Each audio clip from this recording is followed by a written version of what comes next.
Okay. Another skin disorder are allergic skin responses. Okay, this can mean anything, from plants to clothing, synthetics, shampoo, lotions, etc. Lots of things that can cause uh, allergic skin reactions. Okay, atopic dermatitis. Okay, there might be a genetic component to it. Tends to improve as time goes by. All right, you want to look for skin and the sores that ooze or are open.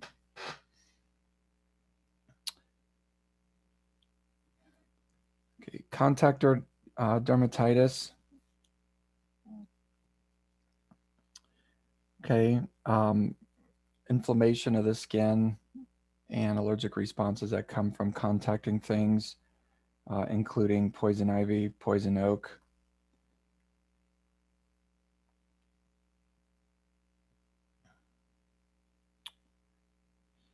Okay, reactions to medications, uh, where the skin shows signs and symptoms of an allergic reaction. These things you'll want to document, especially the younger the child, just to be able to keep track of what they might be allergic to try to avoid future use.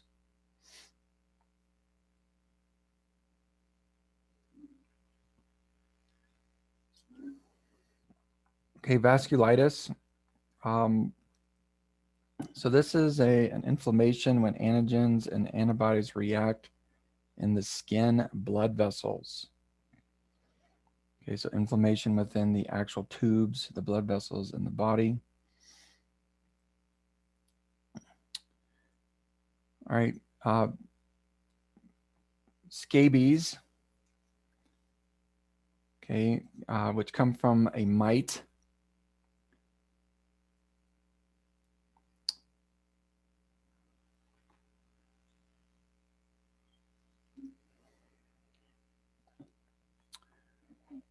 All right, they'll start to get little papules over the body that can scale or crust over. Okay, fleas. So flea bites leave little marks like that. Um, Sometimes skin irritations are tough to distinguish or know what it might be. Okay, so this one, there would likely be a history of the presence of pet or pets. And oftentimes you can see the fleas on the animal. And then at that point, you can deduce, well, maybe it's flea bites. Okay. Same with lice, crab lice or head lice. Um, Usually visible, uh, just taking a look, right? You'll be able to see if there's lice or not. Often, if the child's in school, usually the school sends out emails or notifications to let parents know that there was an outbreak. And most schools have a pretty good, we'll just say, anti-lice protocol. Okay, um, and that can include minimizing the amount of things brought to school. Things are usually kept in bags, kept separate until they get things under control. Okay, chiggers found outside in the grass and nature can cause different lesions on the bug, on the body, on the skin.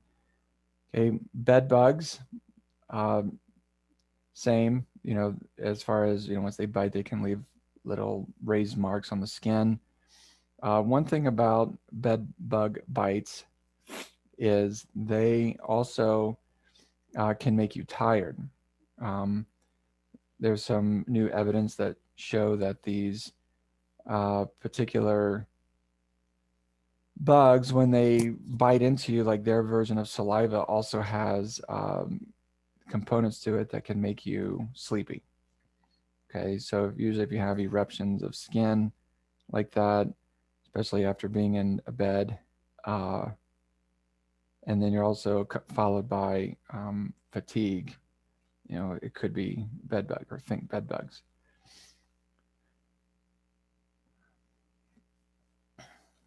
Okay, skin invasions of the larvae of worms from animals that are found in the freshwater lakes called blood flukes. Okay, so the Great Lakes area, also known as swimmer's itch, get an inflammatory vesicle eruption on the skin from lake water. Okay, ticks. These can cause Lyme's disease or Rocky Mountain spotted fever. Okay, removal of the tick needs to be careful because if you don't get the head, you can pull the body and leave the head still embedded within the skin.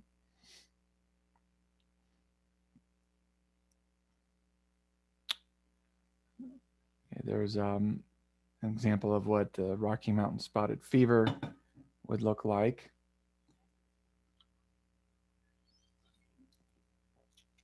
Okay, Lyme's disease that can accompany post-tick bite from the Borrelia spirochete bacteriums, okay, causing fatigue, arthritic type conditions, neurological complications. Okay, scleroderma. Okay, we saw that earlier with fibrotic skin. It's tough. It's hard to tint the skin. Okay, ulcers, certainly something that can happen in bedridden people. Okay, it doesn't have to be from bedridden, but this is something certainly, your bed sores, decubitus, ulcers. So wound care, flipping techniques, if people are bedridden, they have to be moved. So the constant pressure, which tends to be on the heels, the buttocks and the shoulder area, because those put the most pressure on the bed. Can also come from animal bites or spider bites. Okay, so black widow bites are more like neurotoxic in nature, and brown recluse are more proteolytic in nature, which can cause the ulcers, as can snake bites. Other venomous animals can create ulcerations.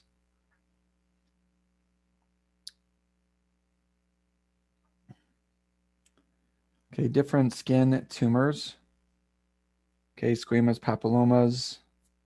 A nevi is just a regular everyday mole. Okay, if a dermatologist removes a nevi, they still send it to the path lab to make sure they're not dealing with any kind of cancer. Lipomas are fairly common. It's an inflammation or swelling or abnormal growth of adipose tissue.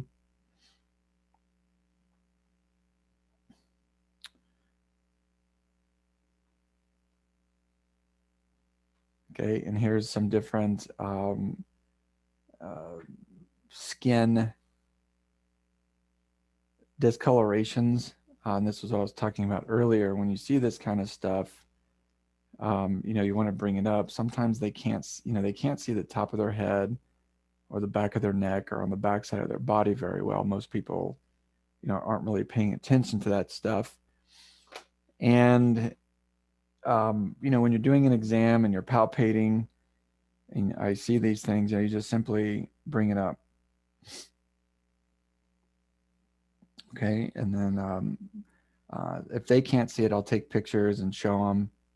And so, of course, that helps with compliance, and then they're more likely to go see dermatologists. Okay. All right, so here's an example of something that would look abnormal. Okay, and that's usually what I say is like, look, that just doesn't look normal, and you can bring up, it looks malignant, go get it checked, and they likely will. Okay, leukoderma, a type of loss of skin pigmentation. Okay, so the pigment disappears from skin. Onset may be sudden. Okay, it could be some pre-existing things like pernicious anemia, hyperthyroidism.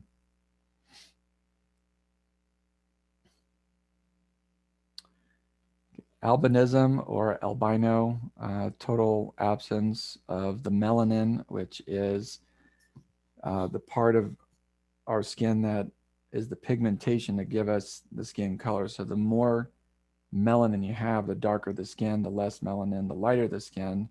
And then absence of melanin would give,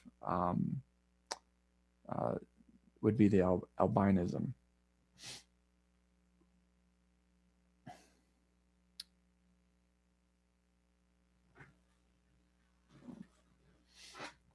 Okay, so there are some spots that can come that appear with infancy, you know, right after birth. So the Mongolian spots are caused by the concentration of pigmentation. Okay, the hemangiomas give a strawberry red raised appearance. Nevi is your everyday mole. Sometimes people call some of these spots birthmarks.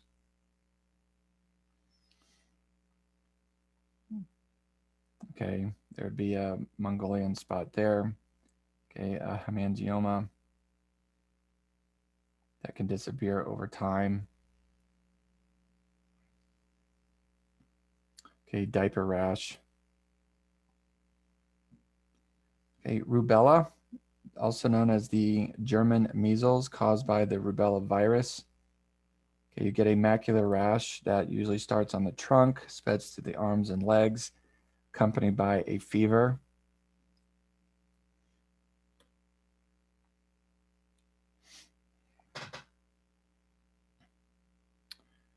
Okay, other viral infections, the Roseola infantum produces the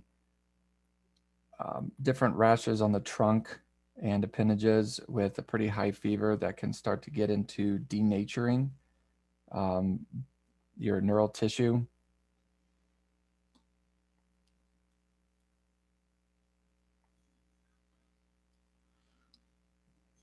Okay, so measles also create a rash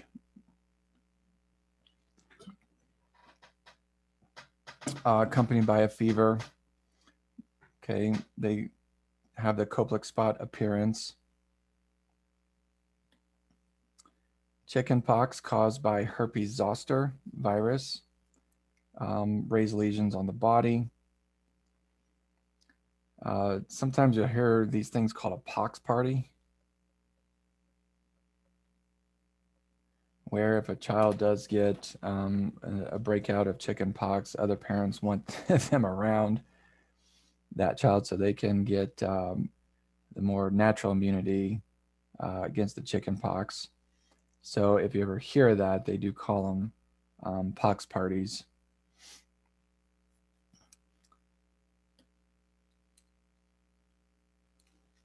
Okay, this is what chickenpox would look like. Okay, scarlet fever caused by the strep, so the a group A beta hemolytic strep. Okay, we'll have a rash on the skin, on the neck, on the chest, usually accompanied with a high fever. Okay, it can also affect the tongue, what they call strawberry tongue.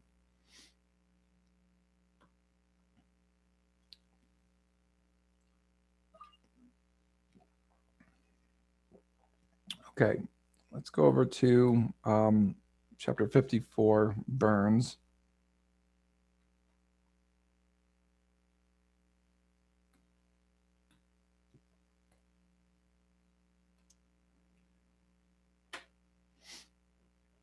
Okay, different ways to get burns. electrical burns, chemical burns, dry heat burns, moist heat burns, friction. Okay, burns can be very serious. Okay, if too much of the body is burned, then you're worried about infection, because the skin is a protective barrier from the outside and the inside environment, especially to opportunistic pathogens. Okay, with thermal burns, it's exposure to extreme heat. Okay, so either too hot or too cold. So something hot flames or even frostbite. Okay, can cause different burns.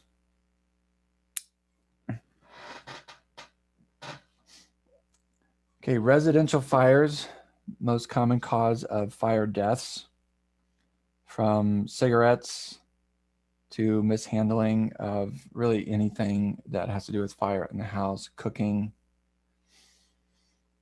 Okay, the inhaling the smoke from fires can also kill people, not just the heat itself, but basically suffocating.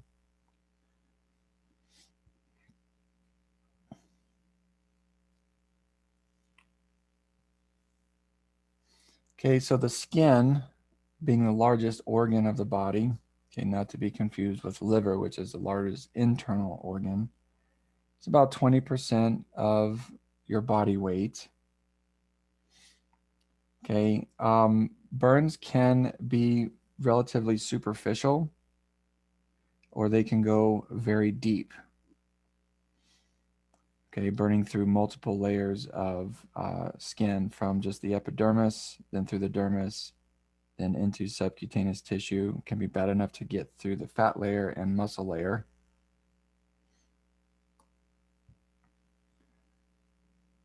Okay, so first degree burns are superficial. Second degree, superficial with deep partial thickness, and third degree full thickness, and a fourth degree that would go all the way down to bone and muscle involvement. Okay, so sunburns would be a good example of first degree. Not using heat packs properly. Okay, and anything that would irritate the skin, causing a superficial burn. Second degrees, oftentimes you'll get blistering that start to form.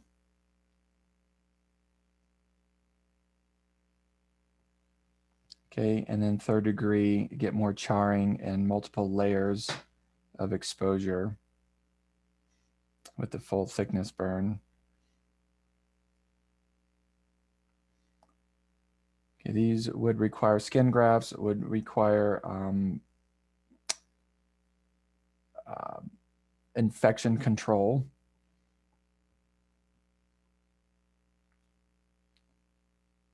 Okay, so full thickness with bone and muscle exposure.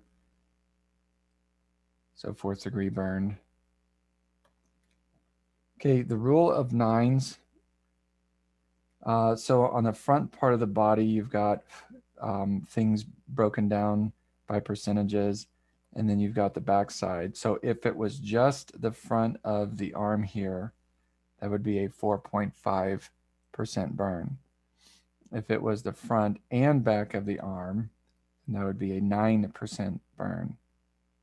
Okay, and so on. So you do your, if it was just half the lower extremity, then you could say, 4 to 5%. So that's how they will break it down. Okay, if it's the whole leg, then on the front side, 9%. If it's the front and the back, 18%, and so on. Okay, I would like for you to know the different percentages. Okay, you only have a few numbers to deal with. 4.5%, okay, 9%, and 18%, and then this little oddball area at 1%.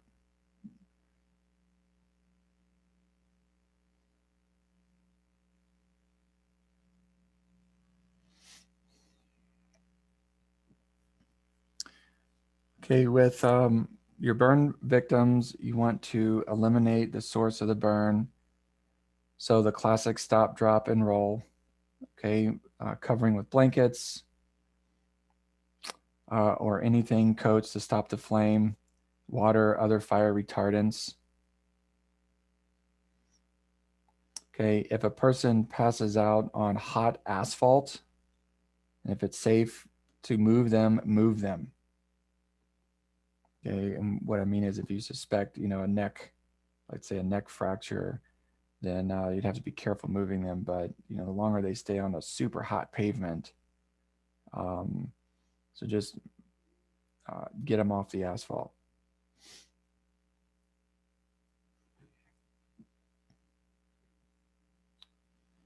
Okay, carbon monoxide byproducts from burn can cause respiratory problems. Okay, so people being administered at the hospital, they'll evaluate that, look for lung injury.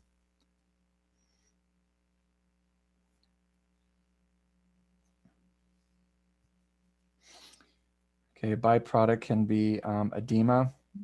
So the lungs, when you get fluid, you change gas compliance, so they're experiencing hypoxia and also can experience hypovolemic shock if it's bad enough. Okay, with significant burns, renal dysfunction.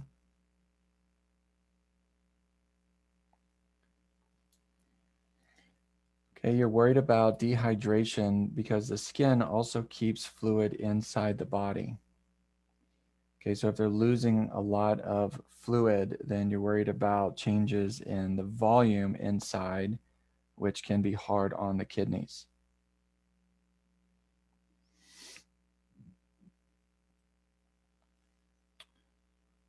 Okay, metabolic changes post-burn. Your body does have a hard time with protein metabolism. The body spends a lot of time trying to heal the burn sites.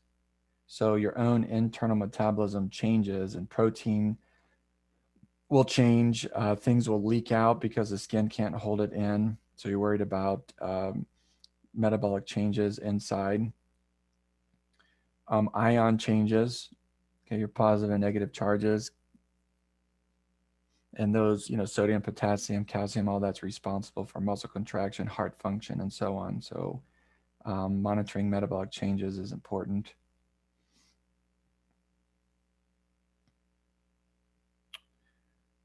Okay, decreased immune system, because the skin is a part of your immune system. It's part of the first line of defense or innate immunity. And the more of the body is burned, the more at risk for infection the person is.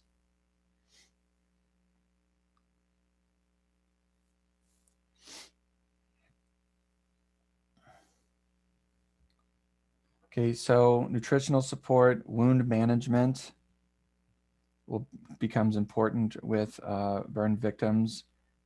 Things that are sterile, things that are clean to avoid infection. Skin grafts are likely necessary. The more severe the burn, the more likely skin grafts. Also, you have to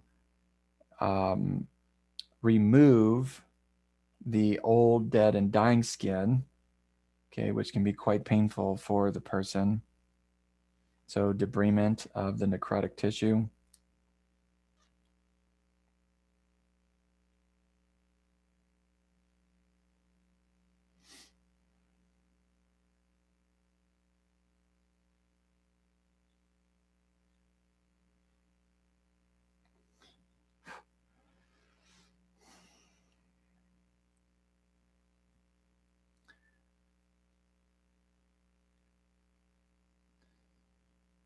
Okay.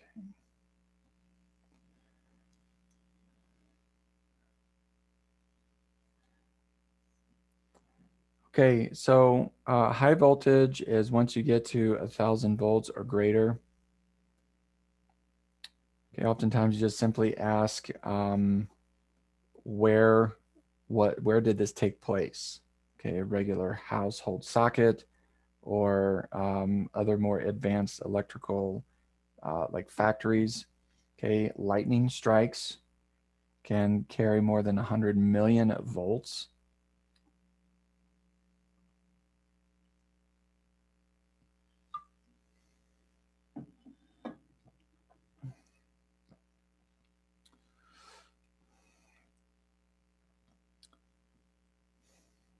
Okay, electrical burns will have an entrance and at least one exit.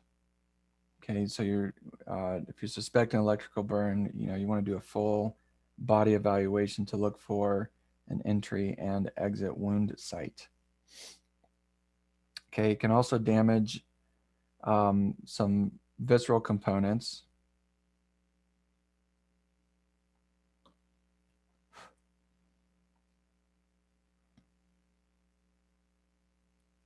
Okay, any questions over today's material before we call it a day?